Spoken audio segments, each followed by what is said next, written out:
Hugues Fabrice Zango, athlète international burkinabé, désormais champion du monde et docteur du génie électrique. Et l'année passée, j'étais pas à ce niveau-là. Donc, c'est mon retour sur le podcast Athlètes mondiaux. Salut tout le monde, bienvenue dans ce nouvel épisode d'Athlètes mondiaux, le podcast 100% athlète qui donne la parole aux meilleurs athlètes du monde. Et ce depuis 1 an, car ça fait 1 an cette semaine que j'ai créé le podcast. Et pour fêter ce premier anniversaire, ce n'est pas 1 mais 2 épisodes que je vous propose cette semaine. Un épisode spécial dans lequel je reviens sur l'aventure du podcast. Je vous mets le lien dans les notes, vous le trouverez également dans le feed du podcast. Et cet épisode-ci, dans lequel j'ai le plaisir de recevoir un invité ayant déjà participé au podcast. Il s'agit d'Hugues Fabrice Zango, qui à l'époque du premier épisode était déjà médaillé de bronze olympique et recordman du monde en salle du triple saut. Hugues Fabrice n'a pas chômé en 2023, car il est désormais également champion du monde et docteur en génie électrique. Il est aujourd'hui de retour dans le podcast pour nous parler de son année 2023 et de ses objectifs pour 2024. Si vous n'avez pas encore écouté le premier passage d'Hugues Fabrice dans le podcast, ce n'est pas trop tard pour le faire. Il s'agit de l'épisode 2 que vous retrouverez dans le feed du podcast. Merci à toutes et tous d'écouter le podcast depuis 1 an. J'espère que les 2 épisodes de cette semaine vous plairont. Bonne écoute. Docteur Zango, bonjour. Bonjour, ça fait plaisir d'entendre le mot docteur devant son nom. C'est vrai que les premiers jours après le doctorat, après le 22 décembre, je me suis dit, mais c'est incroyable quand même que j'ai pu tenir quand même jusqu'à ce moment-là. Et oui, là, c'est complètement consommé, je m'assume en tant que tel. Mais tu sais que j'ai conscience du privilège qui est le mien avec le podcast, parce que aussi incroyable que ça puisse paraître, t'es pas le premier docteur médaillé olympique que j'ai sur le podcast. C'est vrai? J'ai eu Laura Muir, qui est vétérinaire. Ah, Laura Muir. Ok, incroyable. Mais c'est quand même un club très fermé. Ah oui, bah tu m'étonnes on n'est pas beaucoup, on n'est pas nombreux à pouvoir effectivement maintenir quand même un certain niveau d'études, peut-être de travail et ainsi de suite. Et puis aussi, le sport de haut niveau avec ses exigences, c'est très très compliqué. C'est chaud, c'est chaud. T'as écrit sur les réseaux il y a quelques semaines que t'avais pas atteint tous tes objectifs pour 2023. Tout à fait. Mais alors, t'es champion du monde, t'es docteur. Qu'est-ce qu'il te fallait? Il te fallait un prix Nobel, il fallait aller marcher sur Mars. Parce que Bah oui, vous savez que pour moi qui suis quand même très, j'ai envie de dire, ambitieux, en janvier 2023, lorsque je commençais à écrire en fait la liste de mes objectifs à atteindre pour cette année, j'ai réussi à en atteindre finalement que 7 aujourd'hui, au 1er janvier 2024. Donc, je me suis dit, oui, il y a vraiment beaucoup de choses que j'ai finalement pu atteindre et ça, c'est très, très, très bien. Mais voilà, il y a quand même 3 objectifs que j'ai pas atteints, quoi. En fait, c'est des objectifs beaucoup plus personnels et c'est des objectifs qui rentrent dans plein de trucs, dans le domaine spirituel, un peu plus social. C'est des objectifs à ce niveau-là. Sinon, c'est vrai qu'au niveau de tout ce qui est carrière pro, franchement, j'ai pu atteindre la plupart de mes objectifs. À ce niveau, je n'ai pas à me plaindre, en effet. tu vas faire beaucoup de complexés. Et donc, c'est des objectifs que tu reportes pour 2024, ceux que t'as pas atteints? Tout à fait. Ouais, je pense que nous sommes étant des humains, nous sommes toujours dans une perpétuelle quête quand même pas de perfection, mais en tout cas, on tend vers le 10 sur 10, on essaie de tendre vers le 10 sur 10 à tout moment. Et donc, moi, je ne me fais pas de complexe de me dire, oui, le fait que j'ai pas réussi, alors j'abandonne cet objectif, en fait. Non. Moi, je me dis, alors je peux améliorer. Si je peux encore plus gagner un petit point dessus, franchement, je prends en fait. Donc, cette année, effectivement, j'ai encore remis ces objectifs-là. Et cette année, je suis déterminé à les atteindre. C'est vrai que c'est des objectifs que je traîne depuis très longtemps, voilà. Donc, j'ai atteint beaucoup de jalons, mais j'ai pas atteint, en fait, j'ai envie de dire le point final. Mais en gros, il y a pas de point final, en fait, parce qu'une fois que j'atteins ce jalon, je me refixe encore un autre jalon derrière. Donc, c'est vrai que c'est un perpétuel combat, un combat de tous les jours. Et pour 2024, il y a quoi d'autre? Il y a l'Euro olympique, je suppose. Absolument, bah Le ça, il y a record du pas. monde. Là, il y a rien à vous dire au niveau professionnel. Je pense que vous êtes au courant de mes ambitions qui sont très, très claires désormais. C'est vrai que l'année 2023 a été très belle. J'avais aussi visé, n'empêche, un record du monde en l'année 2023, là, qui avait bien commencé l'été. Mais bon, des pépins physiques s'en ont mêlé et puis j'ai dû gérer la saison pour me rabattre finalement sur cet objectif majeur qui était de gagner les championnats du monde. Donc, j'ai vraiment géré la saison. Et donc cette année, avec un peu plus de santé, un peu plus d'envie aussi, et aussi un poids qui se décharge, hein, parce que j'ai beaucoup plus de temps pour faire de la visualisation, j'ai beaucoup plus de temps pour faire ci, ça, et c'est une année où j'ai d'énormes ambitions, effectivement. Et donc, l'ambition qu'on connaît tous, c'est effectivement l'or olympique à Paris, et avant ou pendant un record du monde en tout cas. Et quand tu te fixes un objectif, tu te fais un plan. Absolument. Alors, déjà, il faut être très, très clair lorsqu'on fixe des objectifs et ça, c'est vraiment le point le plus important, hein, la clarté de l'esprit lorsqu'on fixe l'objectif. Il faut que ce soit un objectif très clair dans notre esprit. Même si ça nous fait un tout petit peu peur au départ quand je dis je veux être champion olympique. À chaque fois que je dis je veux être champion olympique, il y a un tilt en fait dans mon cœur. Il y a mon cœur qui commence à battre. Poum, poum, poum. Ouais, il y a beaucoup de choses à faire pour y arriver. Même si je suis déjà champion du monde, même si j'ai énormément d'expérience, il y a quand même beaucoup de choses qu'il faut franchir. Il y a des étapes encore à franchir pour pouvoir atteindre cela. Et donc, la clarté de l'esprit, c'est très, très primordial. Et donc, moi, j'ai bien fixé, j'ai écrit, je veux être champion olympique. Maintenant, effectivement, il faut faire un plan. Et le plan, il est plutôt simple hein, à mettre en place. Il faut savoir que déjà, on se bat contre nous-mêmes au quotidien parce qu'on est à l'entraînement, mais aussi, n'oublions pas que lorsqu'on va sur un stade, en fait, il y a le public, il y a quand même des choses à gérer. On a des adversaires. On ne peut pas complètement être dans une bulle. Je pense que c'est se mentir, en fait, que de se dire que on peut complètement s'enfermer dans sa bulle et faire son truc. Et on peut être surpris, en fait, finalement. Donc, je pense qu'il faut quand même avoir la conscience de ce qui se passe aussi autour de soi ou dans sa discipline. Et en l'occurrence, le triple saut pour moi. Et donc, je vois des jeunes qui progressent, je prends des informations à gauche, à droite. Et tout ça, ça me permet de bâtir ma stratégie. Et la stratégie, et l'or olympique se prépare dès le 1er janvier. En fait, janvier dit dès la première compétition. Lorsqu'on croise ses adversaires, il y a énormément de choses qu'on peut mettre en place pour jouer, pour tenter des trucs au niveau psychologique, ne serait-ce que soi-même pour se conforter ou pour troubler aussi les autres. Hein. Souvent, c'est très important de jouer ces cartes dès qu'on les croise dès le début. Voilà, et ça, c'est important en fait. Ah, t'es comme ça, toi. Tu veux déstabiliser l'adversaire. Mais je pense que ça fait partie du jeu. Et t'as beaucoup de détails dans tes plans? Alors, dans mes plans, il y a énormément de détails. Le détail fait, j'ai envie de dire, la différence. Parce qu'à un moment donné, je pense qu'il ne faut pas sous-estimer l'envie des autres de vouloir être champion olympique également. Donc, l'envie des autres de vouloir être champion olympique, ils font aussi des plans. Et je pense qu'il faut être au plus fin du détail lorsqu'on veut effectivement faire la différence à un moment donné. Et moi, je ne fais pas mes plans seul. C'est ça la change. Donc, il y a quand même toute mon équipe avec moi, que ce soit ma psy et mon coach et même quelques personnes ressources. Hein. Je partage souvent certaines de mes idées et donc je leur demande très clairement, est-ce que c'est un piège? Est-ce que je ne suis pas en train de m'engouffrer quelque part?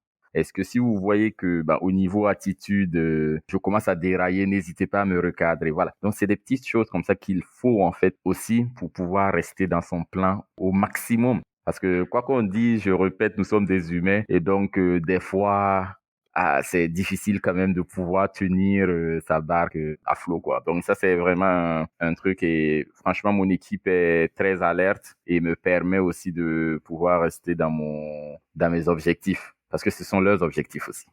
Est-ce qu'on fait de la même façon un plan pour faire une perf et un plan pour gagner une compète?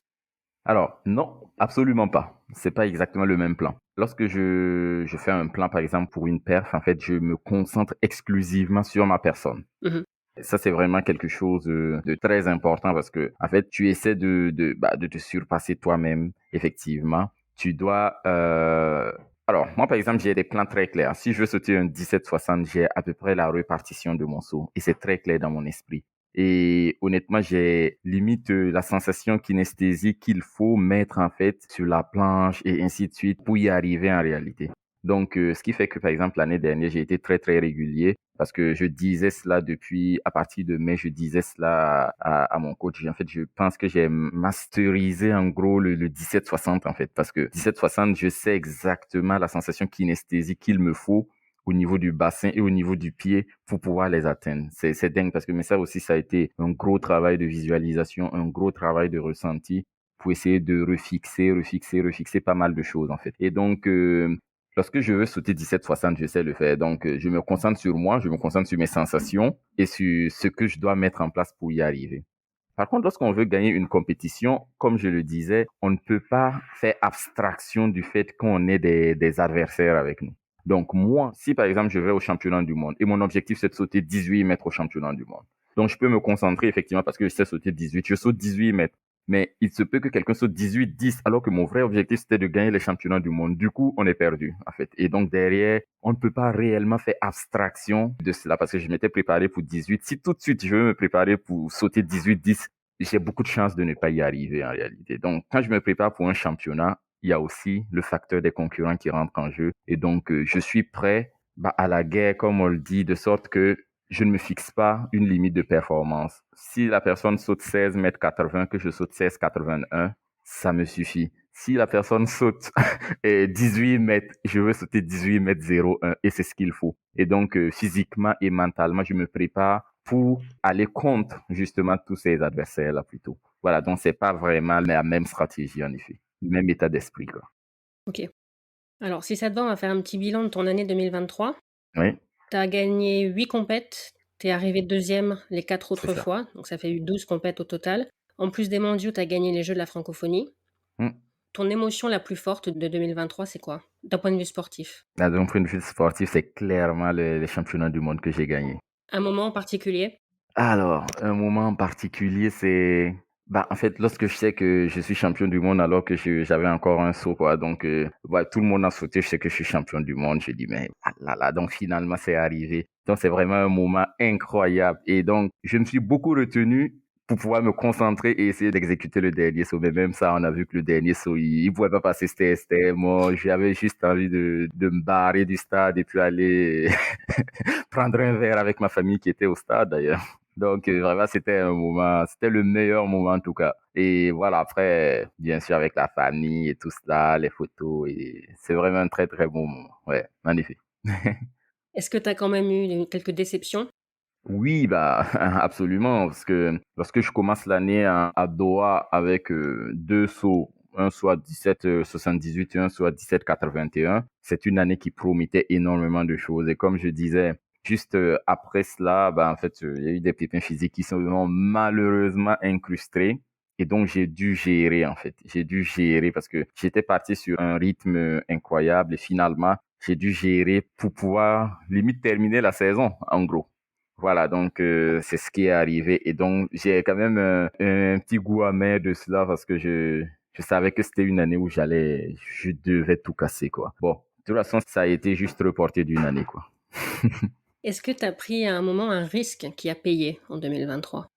Est-ce que j'ai pris un risque? J'ai pris des risques après Doha parce que je sautais avec des pépins physiques qui auraient pu en fait, m'arrêter net, en fait, même avant les championnats du monde. Donc, à partir de ce moment-là, chaque fois que j'allais en compétition, je devais d'abord me battre contre, bien sûr, mon mental qui, voilà, toute cette tambouille, cette tempête dans ma tête qui me dit oui, c'est mieux de se préserver pour les mondes, nanana. Ouais, donc, en fait, c'est un perpétuel combat contre moi à chaque saut. Mais n'empêche que j'ai pu faire 17,60 sur toutes mes compètes parce que j'avais réussi à atteindre quand même ce niveau de 17,60 et à le maîtriser en réalité. Donc, ça a été vraiment plus une année où j'ai joué sur ma constance et mes acquis, des acquis que j'ai durement acquis, bien sûr, au fil des années et de mon expérience aussi. Ça a beaucoup joué. Mais honnêtement, est-ce que j'ai pris beaucoup de risques? Non. J'ai joué la prudence quand même pour aller gagner ces championnats du monde, je pense. Ok. Qu'est-ce que tu as appris en 2023? J'ai appris énormément de choses, hein. J'ai appris énormément de choses sur moi-même, en fait, sur ma capacité justement à pouvoir gérer. Je sais que si une même situation qui se serait présentée à moi peut-être 3 années plus tard, et plus tôt du moins, j'aurais, je pense, soit j'allais mettre pas un terme à ma saison, mais en tout cas, j'allais sauter des compétitions. J'allais pas aborder en fait le truc de la même façon et j'allais pas pouvoir me donner à 17,60 à toutes les compétitions. Et ça aussi, c'était quelque chose de très, très, très important. Donc, si on remarque après justement Doha, toute la saison où je saute 17,60, c'est vraiment après la saison que toutes les compètes derrière, j'ai essayé juste de jouer à 17,20, voilà. Mais c'était vraiment pour finir la saison, quoi. Mais avant cela, la stratégie, c'était de jouer la constance pour que, quel que soit dans quel état je serai au championnat du monde, je puisse sortir déjà un 17,60. Et ça, c'est déjà une perte médaillable. Et derrière, aller à la guerre, comme on le dit, contre toutes les personnes, en fait. Donc, voilà, jouer un peu entre tout cela. En fait, je pense que Ce que j'ai fait en 2023, c'est plutôt une expression de mon expérience, en fait, de toute l'expérience que j'ai acquise depuis toutes ces années. Et ça, c'est quelque chose, comme on dit, on ne peut pas troquer souvent l'expérience contre la force ou contre toute autre chose, en fait.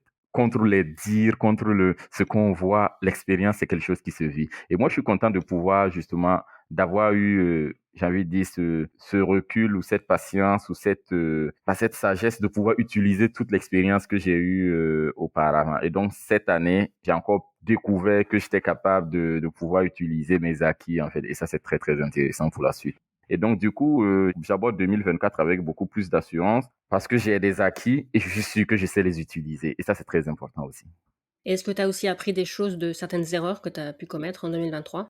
Alors, de certaines erreurs, absolument. On apprend toujours, hein, tous les jours. On apprend un peu plus de soi, surtout. On apprend aussi un peu plus des adversaires. Et c'est pour ça que je disais que il ne faut pas, en fait, sous-estimer l'envie des adversaires à vouloir gagner certaines compétitions. Et ça, c'est quelque chose que j'ai appris surtout. Souvent, en tant qu'athlète, on pense qu'on est la personne la plus, j'ai envie de dire, motivée au monde. Voilà, on est motivé, on veut notre objectif absolument. On pense souvent être la personne la plus, qui fait le plus de sacrifices et ainsi de suite. Mais non, en fait, les autres en font autant ou sinon plus des fois. Et donc, ça, c'est quelque chose à intégrer. Et moi, j'ai appris depuis justement toutes mes expériences de 2022 et ainsi de suite aussi que, en fait, on ne peut pas, comme je dis, sous-estimer l'envie des autres. Et l'envie des autres est à prendre en compte. Et ça, c'est très, très important. Il faut respecter les adversaires, respecter, en fait, respecter les objectifs qu'on veut atteindre et travailler pour y aller, quoi. Et ça, c'est très important. Et là, pour le coup, c'est une différence entre les études et le sport, parce que dans les études, tu peux avoir ton doctorat et ton pote de promo, il va avoir son doctorat aussi, Bah oui, etc. complètement. Alors que dans le sport, champion olympique, il n'y en aura qu'un. Eh oui, Bon, on a vu aux Jeux de Tokyo à la il y en hauteur, a eu ils deux étaient quand deux, même. mais bon, Ça, c'est exceptionnel. dans le sport, normalement, la réussite de l'un veut dire l'échec de l'autre. Absolument. Et ça, il faut être aussi justement conscient de cela. Et donc, malheureusement, il y a que 3 personnes sur un podium et on est obligé de dégager les autres et limite d'écraser le rêve des autres. Hein. Bah oui, c'est ça aussi la dure loi du sport. Ouais. Quand tu as gagné les Jeux de la francophonie, tu as dit qu'une des raisons pour lesquelles tu avais décidé de participer à la compétition, alors que c'était juste avant les mondiaux, c'était que tu te souvenais de l'impact que ça avait eu pour toi, une des premières fois où tu étais aux Jeux de la francophonie, de voir quelqu'un franchir 17 mètres. C'est ça, c'est incroyable. Est-ce que tu disais que c'était à ton tour d'inspirer les spectateurs? Tout à fait. C'est exactement ça. Et vous savez, c'est quoi le plus dingue dans ça? C'est que je fais 17-11 au jeu de la francophonie. Et la personne qui avait franchi 17 mètres, c'était Johan Rapinier, je pense en 2013. Là, il fait 17-11. C'est dingue quand même cette coïncidence.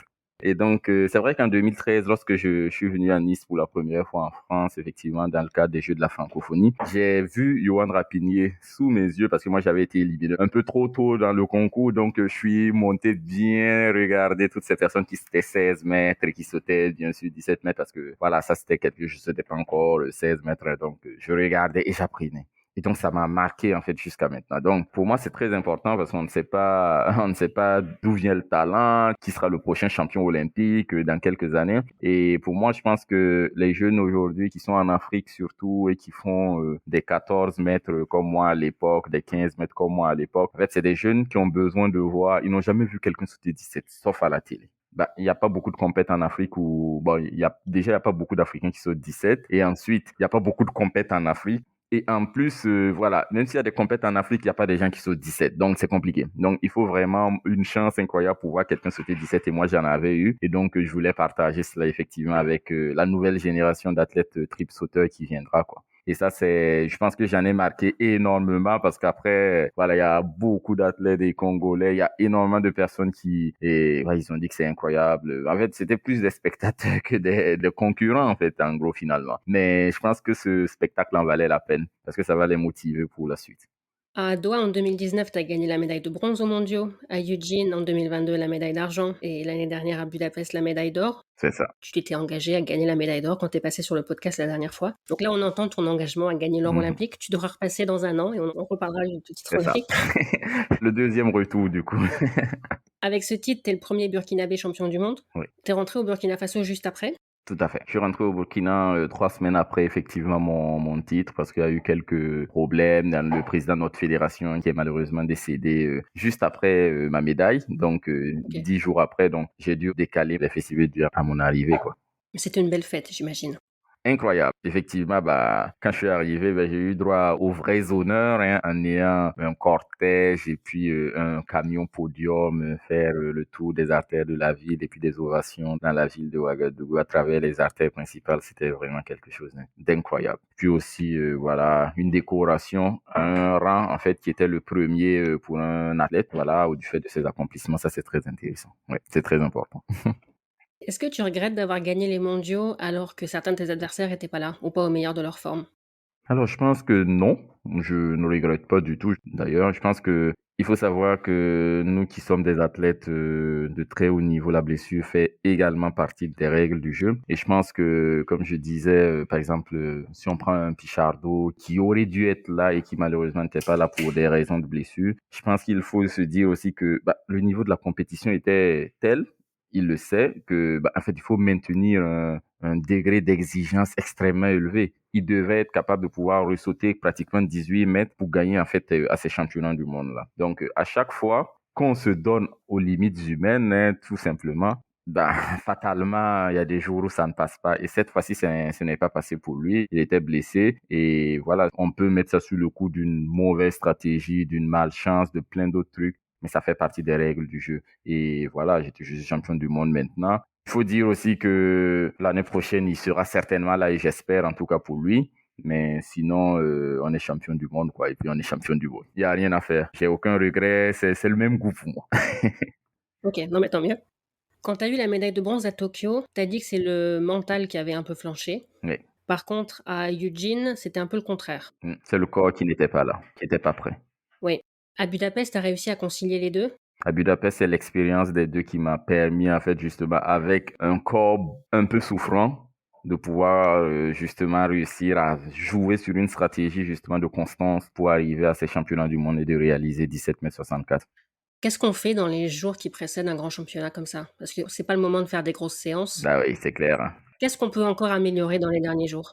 Alors, il y a énormément de choses qu'on peut améliorer, notamment au niveau de comment on voit la compétition qui arrive finalement. Il faut déjà refaire un set de tout ce qu'on a pu vivre en fait jusqu'à maintenant, toutes les expériences qu'on a pu vivre jusqu'à maintenant et se dire finalement, c'est une opportunité pour moi de réaliser mon objectif plutôt qu'une contrainte pour moi de le réaliser. Je suis pas obligé de le réaliser, en fait. C'est une opportunité qui s'offre à moi pour pouvoir m'exprimer à fond. Donc là, on peut y aller. En fait, de toute façon, c'est juste il faut faire des nuances, en fait, par rapport à son envie. Parce que l'envie peut devenir une sorte d'obligation qui va nous bah, limiter nos mouvements, hein, j'ai envie de dire. Mais en tout cas, il faut être beaucoup plus open et c'est vraiment plus des aspects mentaux, des nuances qu'il faut revoir rapidement parce que ça, c'est très important. Et lorsqu'on ne voit pas ces nuances, bah, finalement, fatalement, sur la piste, en fait, on peut être souvent pris au piège et on perd deux, trois sauts parce qu'on est pris au piège, effectivement.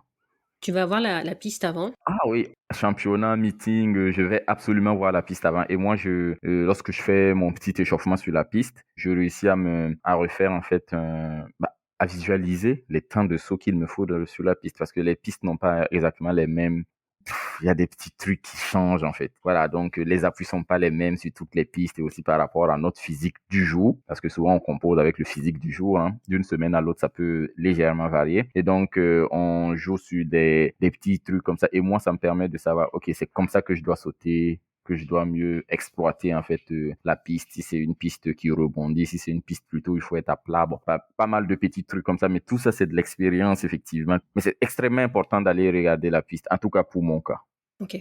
Est-ce que le saut qui te fait gagner à Budapest, c'est ton meilleur techniquement? Alors techniquement pas du tout. Ok.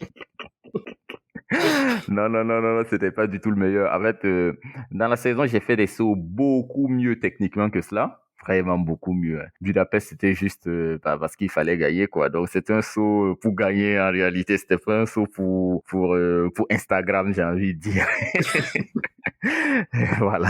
Non, mais c'était pas du tout le plus beau saut. Mais il faut savoir que lorsqu'on se paramètre, en fait, surtout des envies de gagner ou des trucs comme ça. Rares sont les athlètes qui vont vous dire en fait que, en fait, finalement, le saut qui leur a permis de faire un record, un truc, ce sont les sauts qui ont été les plus beaux techniquement. Non, on compense toujours quelque chose. Souvent même, on n'est pas bien sur la course, machin, mais on compense par un petit truc. Et bizarrement, ça passe en fait parce qu'il y avait l'envie. L'envie je pense que c'est surtout, c'est ça qui fait la diff, quoi, finalement.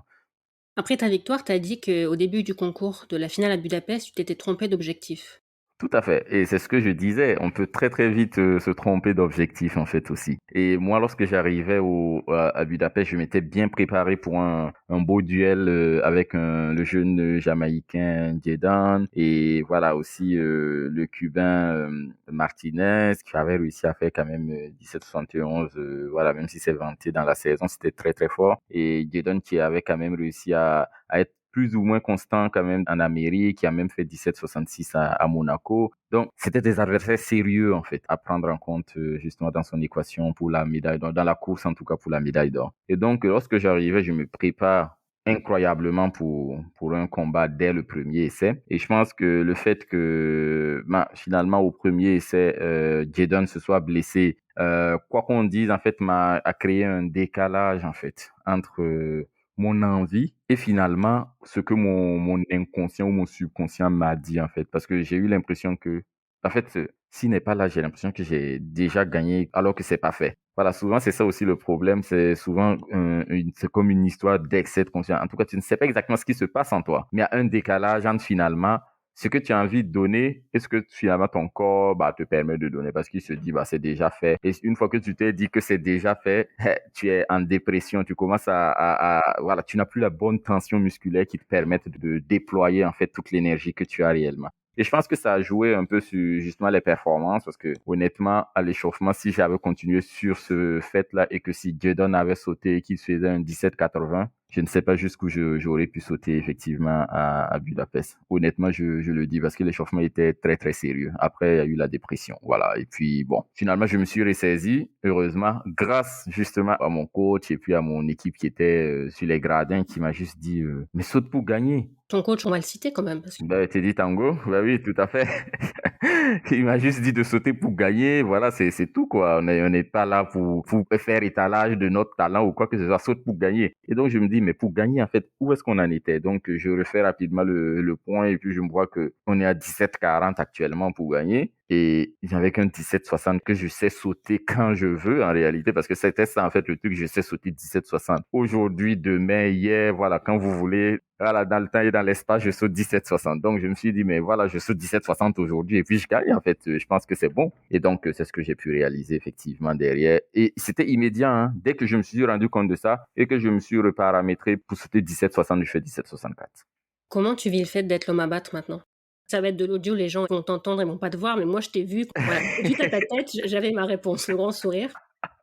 Ah bon, moi je suis très content parce que il faut savoir que lorsqu'on est devant, on est le leader de quelque chose. En fait, finalement, c'est nous qui dictons les règles. En fait, donc lorsque j'arriverai à une compète, on va avoir tendance à me regarder, à se surfocus sur moi. Et souvent, c'est des erreurs qu'on commet parce que je peux vous amener quelque part ou dans un autre coin. Donc, soit tu te concentres sur toi et machin, ou bien tu te concentres sur le champion. Franchement, finalement, je joue beaucoup sur leur stratégie et moi, je construis la mienne. Et ça, c'est très intéressant. J'ai vu qu'un journal t'avait surnommé l'étalon volant. Ah. Parce qu'en fait, ça je ne le savais pas, mais l'équipe de foot du Burkina Faso s'appelle les étalons. Les étalons du Burkina. OK. C'est tout à fait ça. L'étalon volant, c'est... Bah alors quoi, c'est un Pégase. Est-ce que tu penses que pour battre le record du monde de Jonathan Edwards, 18,29, il faudra que tous tes adversaires soient là et qu'eux-mêmes sautent 18 mètres? Franchement, il faudrait que quelqu'un saute 18 mètres devant moi. Mmh. Ça va être beaucoup plus facile pour moi de pouvoir utiliser quelqu'un comme un moteur finalement pour aller chercher un plus gros saut. Honnêtement, c'est comme ça que je fonctionne beaucoup plus en fait. Et souvent, lorsque je suis seul, on a pu le voir. Quand moi je suis dans un milieu, par exemple, où des gars sautent 16 mètres, la plupart du temps, en fait, je ferai juste le nécessaire, en fait. C'est dingue. Alors que je me donne à fond, hein. Ne pensez pas, par exemple, que lorsque j'étais au jeu de la francophonie, j'étais pas à fond. En fait, j'étais à 100%. De toute façon, je suis à 100% dans toutes mes compètes. Mais le problème, c'est que mentalement, j'ai une barrière, en fait. Je sais que le gars, il va sauter 16,80, à 16,81, je gagne, en fait. Donc, je sais pas, mentalement ou physiquement, en tout cas, un truc qui se passe et je suis bridé tout de suite. Mmh. Et si à chaque fois que je vais justement contre des gars et que c'est important pour moi et que je décidais justement que cette compète elle est importante, ben en fait, mon corps et ma tête et tout se mettent en ordre de bataille pour que je puisse réaliser des choses. Et justement, cette année, il y a pas mal de choses à mettre en place à ce niveau-là, au niveau de la stratégie, de l'approche. Comme je disais, il y a beaucoup de compètes qui seront importantes pour, voilà, jauger les adversaires. Voilà, il y a des compètes qu'il faut absolument, bon, qu'il faudrait gagner de préférence et d'autres compètes beaucoup moins importantes où même si les adversaires gagnent, ça n'entache en rien notre détermination et même eux, voilà, c'est toujours dans la même stratégie en fait. Donc voilà quoi. Donc je pense que cette année, bah, en fait, ça va être quand même très important de jouer sur la stratégie et parce que nous sommes tous très très forts actuellement. Nous sommes nombreux à pouvoir prétendre à cette médaille d'or olympique en effet. Je sais pas si tu te souviens, mais l'année dernière, je t'ai posé la question que je pose à tout le monde Yes. sur le fait que ce que j'aime le plus dans l'athlé, c'est que c'est un sport universel. Mm, Et je t'avais demandé ce que toi t'aimais le plus dans l'athlé, et tu m'avais dit que c'était que ça te mettait face à tes démons. tout à fait. Et après coup, j'ai regretté de pas t'avoir demandé de développer. Donc je te le demande maintenant. C'est tout Quel à fait type de ça. démon?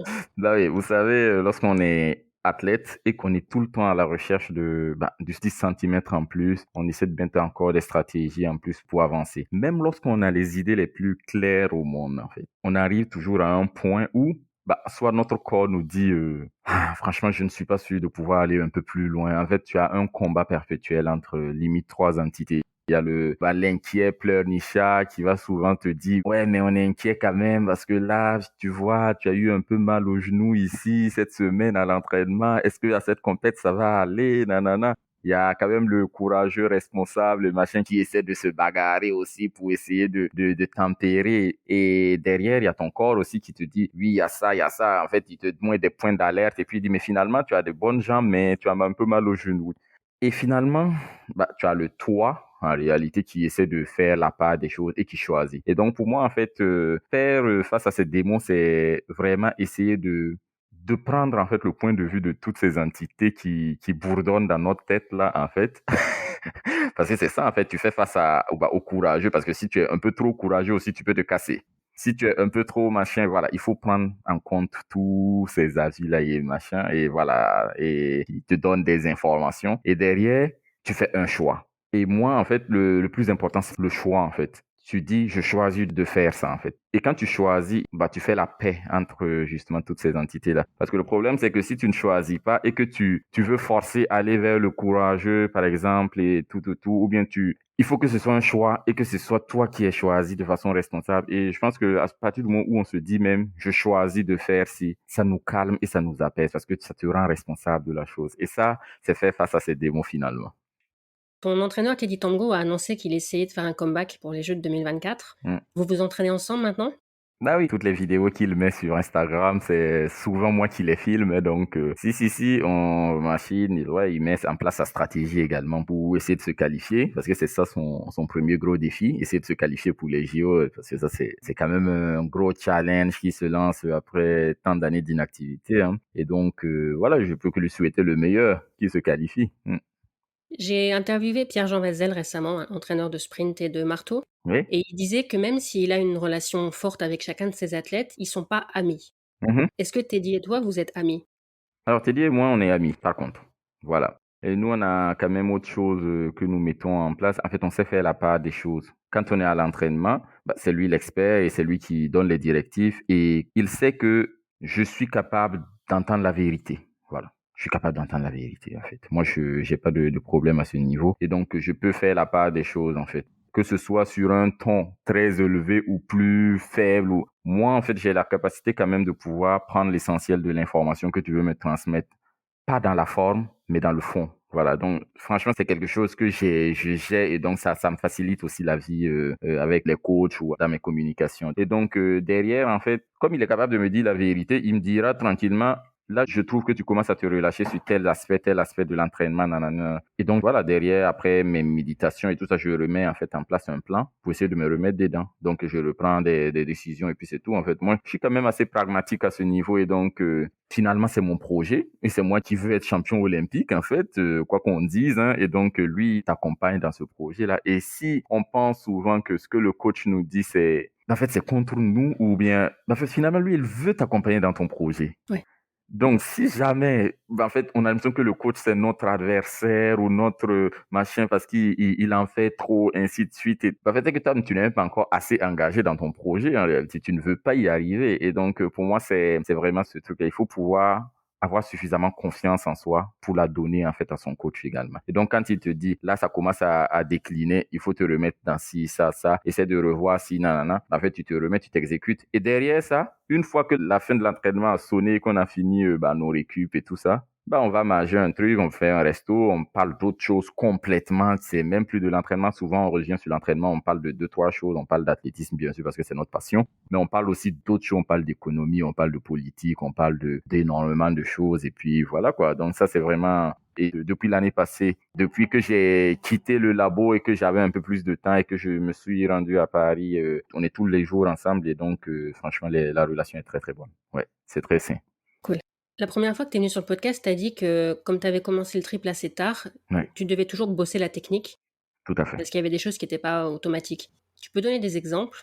Alors, il n'y a qu'à avoir en fait un Cubain sauter et me voir sauter. On sait que moi je saute avec un couteau entre les dents en fait. J'ai beaucoup de niaque pour sauter ainsi de suite. Et le Cubain, voilà, il peut faire la même distance en rebondissant. C'est Instagrammable, c'est TikTokable, c'est beau en fait. Il a appris ses gestes de coordination et tout ça depuis le plus jeune âge en fait. Et moi, je suis toujours en train de lutter un peu pour essayer de garder mes alignements parce que moi je suis limite obligé de le faire de façon consciente en fait. Et donc, forcément, ça me met un petit retard, des contretemps, des machins. Et donc, entre les sauts, moi, je suis obligé de me reconcentrer. Je dois être dans une concentration limite parfaite pour exécuter mes sauts. Et eux, en fait, comme ils l'ont tellement fait, c'est un peu comme écrire, quoi. Ça devient beaucoup plus naturel pour eux. Ouais, c'est clair, c'est clair. Ouais. Je sais pas ce qu'il y a à Cuba, mais c'est vrai qu'ils ont une sacrée école quand même au triple. Ah oui, il y a qu'à voir le saut, hein. Est-ce que tu dirais que tu as la bonne morphologie pour le triple? Parce que j'ai l'impression, le regard extérieur, c'est que tu es quand même très très costaud du haut du corps par rapport à d'autres. Mhm. C'est naturel chez toi ou c'est quelque chose que tu travailles? Et c'est quoi l'intérêt au triple d'être aussi costaud du haut du corps? Alors, moi, la chance ou la malchance, c'est que moi, j'ai commencé le triple tard et je n'ai pas commencé forcément le triple avec tous les bons instructeurs de triple, en fait. Donc, moi, j'ai bossé avec comme je disais, avec Gaëtan Buki. On allait à la salle, on faisait des squats complets alors que c'est pas forcément très important pour un triple. Je faisais du développé couché, c'était pas forcément très important pour un triple. Je faisais plein d'exos et moi, je me tuais à la tâche, en fait. Voilà, donc c'était juste ce que je faisais. Et donc, forcément, j'ai développé des muscles qui ne sont pas forcément très, très importants pour un triple. C'est des muscles secondaires, en fait. Voilà, n'empêche que les muscles, bien sûr, principaux aussi sont très forts, mais les muscles secondaires aussi sont venus m'alourdir, finalement. Mais bon, quoi qu'il en soit, ces muscles secondaires me permettent de courir plus vite, donc Ok. d'où je suis parmi les plus rapides. Donc j'ai une morphologie plutôt de sprinter, mais avec les muscles principaux du triple, ceux qui sont aussi très solides, je réussis à compenser quoi qu'il en soit, quoi. Donc c'est vraiment un jeu d'équilibre que j'essaie de maintenir au maximum, en fait. Tu penses que tu sauterais combien en changeant de pied d'appel? Si je suis contraint de changer de pied d'appel et que, en fait, je dois aller au JO, n'empêche que je viserai quand même la médaille d'or. Donc, je sais pas combien je sauterai. Oui, oui, oui, non, je vais pas diminuer mes ambitions parce que je change un pied d'appel, en fait. Je ne sais pas ce que je vaux. Absolument pas. Le choix du pied d'appel a été très facile au début, t'as tout de suite su. Pour moi, ça a été en fait, j'ai envie de dire, quoi qu'on dise, en fait, chacun a toujours un pied sur lequel il a une préférence, en fait, pour pouvoir exécuter un saut, voilà, une impulsion. Et donc, pour moi, ça s'est fait naturellement aussi. Je n'ai pas suivi de stratégie ni quoi que ce soit, en fait. Et comme j'ai trop construit dessus pendant 8 ans et machin, quand je suis venu avec Eddie, j'ai continué avec, hein. Ok. On n'a pas essayé de voir, voilà, repartir, parce que j'étais déjà à 17 mètres. Voilà, c'est pas facile de repartir et déjà, il fallait reconstruire tout cela avec déjà mon pied où je me sens de franchement, il y avait trop d'équations à résoudre à la fois, il fallait résoudre les plus essentielles. Est-ce que le manque de sommeil a été un problème au moment où tu conciliais études et sport? C'est quand même, un truc de fou parce que j'avoue que lorsque je conciliais sport et études, en fait, j'étais souvent obligé de bosser tard jusqu'à 2 heures ou me réveiller plus tôt, voilà, à 4 heures et pour pouvoir travailler en amont de mes cours de 8 heures du matin. Parce que souvent, j'ai pas le temps, en fait, de pouvoir, voilà, avec le sport, souvent, je suis trop fatigué, donc je dors et j'essaie de me réveiller plus tôt pour les cours. Moi, je jouais plutôt à un jeu où je me concentrais en fonction, bien sûr, des objectifs, hein. Je sais que, voilà, j'ai une parfaite connaissance aussi de ma capacité à m'adapter aussi. Donc ça, c'est une chose qui est très, très importante. Se connaître assez bien, c'est un avantage quand on fait une planification. Donc, par exemple, aujourd'hui, à l'heure où je vous parle, par exemple, je vais pas m'amuser à mettre un réveil à 6 heures. Je sais que je vais pas me réveiller. Donc, quelle que soit ma volonté aujourd'hui, je vais pas me réveiller à 6 heures. Donc, je mettrai plutôt un réveil pour 7 h 30, 8 heures. C'est plus facile pour moi de me réveiller et de pouvoir exécuter mon plan. Donc, en son temps, là, j'avais quand même l'obligation limite de me réveiller plus tôt pour pouvoir bosser, pouvoir maintenir effectivement une bonne cadence au niveau scolaire et au niveau de l'entraînement. Forcément, ça joue, hein, ça joue parce que souvent, on arrive à l'entraînement un peu plus fatigué, forcément, où on arrive en classe et on est somnolent. Et voilà, malheureusement, il faut composer limite avec, mais comme je disais, moi je faisais des cycles, donc souvent je me concentrais beaucoup plus sur l'entraînement. Et lorsque je sais que j'ai des objectifs ou des échéances qui s'approchent, et donc j'acceptais le fait que je serais somnolent en classe. Et derrière, je prenais le temps de sommeil qu'il faut. Et derrière, si limite mes objectifs ils sont plus loin dans 2 mois, par exemple la première compète et tout ça, je me mets 2 semaines où je peux bosser, voilà, jusqu'à 2 heures et me réveiller même à 6 heures, bosser, y a pas de souci. Je peux dormir 4 heures comme 5 heures, y a pas de souci. Mais j'aime bien dormir quand même 8, 9 heures, quoi, il faut le dire. Mais j'étais souvent obligé de dormir 4, 5 heures pendant une semaine pour essayer de, voilà, de pouvoir rattraper des cours, faire plein de choses, en fait. Ça, malheureusement, on est confronté à ça. Alors, je vais te poser la question à 1 000 euros. Me demande pas combien ça fait en francs CFA, j'en ai absolument aucune idée. Si tu devais choisir entre Einstein, Mhm. Jonathan Edwards ou Mohamed Ali. Ah, c'est chaud. Ah, vraiment, cette question, elle est à 10 000 euros, c'est pas 1 000 euros, hein. Alors, non, là, tu me poses une colle parce que c'est complexe, c'est complexe. Alors, déjà, je vais pas choisir Jonathan Edwards, mais entre Einstein et Mohamed Ali, j'ai pas de choix. Franchement, c'est difficile. Non, là, je peux pas. Je peux pas choisir. Mais pourquoi pas Jonathan Edwards? Parce que tu veux le Ouais, battre? parce que bientôt je le battrai, donc y a pas de souci pour ça. Donc ça sera bientôt moi-même. Ok. Et pourquoi Mohamed Ali? Je sais qu'il t'inspire beaucoup. Mohamed Ali m'inspire énormément du fait de sa mentalité, de comment il a abordé. En fait, j'aime bien sa carrière du fait pas de l'extravagance, mais il est fort. Et en plus, il a la mentalité qui va avec, quoi. C'est exactement la mentalité que j'épouse et que j'essaie de vivre, en fait, au quotidien. Donc, c'est forcément une idole, en fait. Mm. Et ce que je trouve assez incroyable avec toi, c'est que, voilà, tu viens de dire que tu allais battre Jonathan Edwards, tu dis ça en rigolant, mais j'arrive même pas à te trouver arrogant, en fait. Je sais pas comment tu fais. Non, mais c'est vrai, déjà l'année dernière, tu avais dit je vais gagner, voilà, mais j'arrive même pas à te trouver arrogant, parce que tu dis ça avec ton grand sourire. Bon. Ouais, ça passe facile, quoi. Ça passe crème avec le sourire. Ouais. Plus sérieusement, qu'est-ce que tu voudrais que les gens retiennent de ton passage dans le podcast?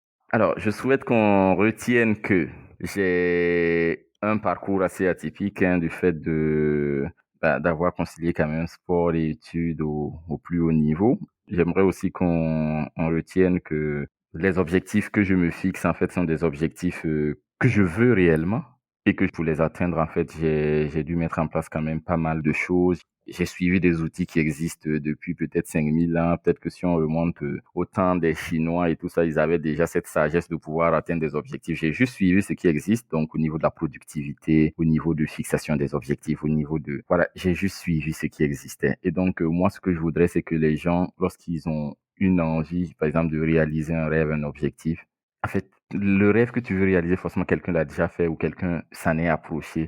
Inspirez-vous, suivez et réalisez vos objectifs finalement parce que c'est atteignable partout. Voilà, suffit d'avoir réellement envie de le faire. Ouais, Mais tu penses qu'on peut faire n'importe quoi? ouais, pratiquement tout, hein. Ouais. On va pas me demander d'aller sauter à la perche. Ça, non. Non. Moi, j'ai le tournis et je veux pas. Donc, ouais, donc c'est compliqué. Oui, on peut, si effectivement je voulais sauter à la perche, je vais trouver des astuces, effectivement. Mais non, je ne veux pas, donc c'est plus compliqué. Mais si on veut, effectivement, alors oui. Là où il y a une envie, comme on dit, il y a une voix, quoi. Il y a, voilà. Mais le talent physique joue quand même. Absolument. Après, c'est toujours ça. En fait, quand je dis d'avoir la clarté d'esprit, il faut savoir que lorsqu'on se fixe aussi un objectif, il faut pas avoir honte de changer, en fait, d'objectif. Réellement, parce que quoi qu'on dise, en fait, on est soumis. Au début, on se base sur certaines informations lorsqu'on se fixe des objectifs.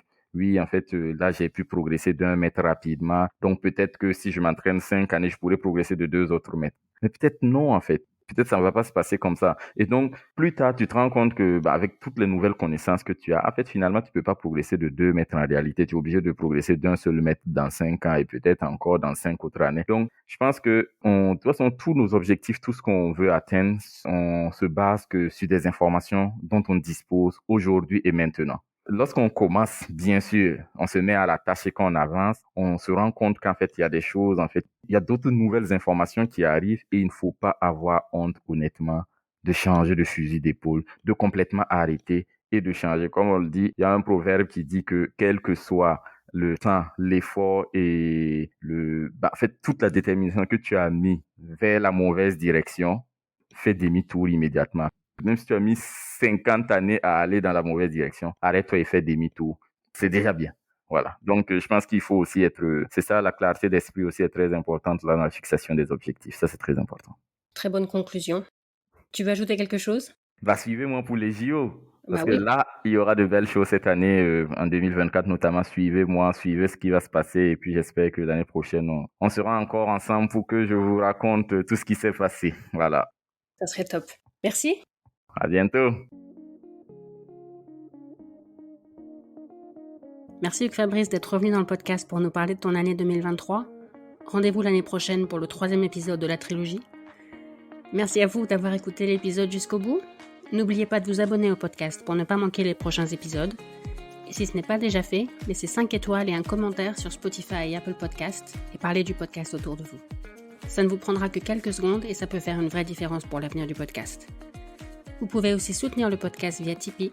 Tous vos dons, quel que soit leur montant, contribuent aux prochains épisodes. Vous trouverez le lien Tipeee dans les notes. Je vous rappelle également que j'ai publié un 2e épisode cette semaine, dans lequel je reviens sur mon parcours et sur les coulisses du podcast. À la semaine prochaine!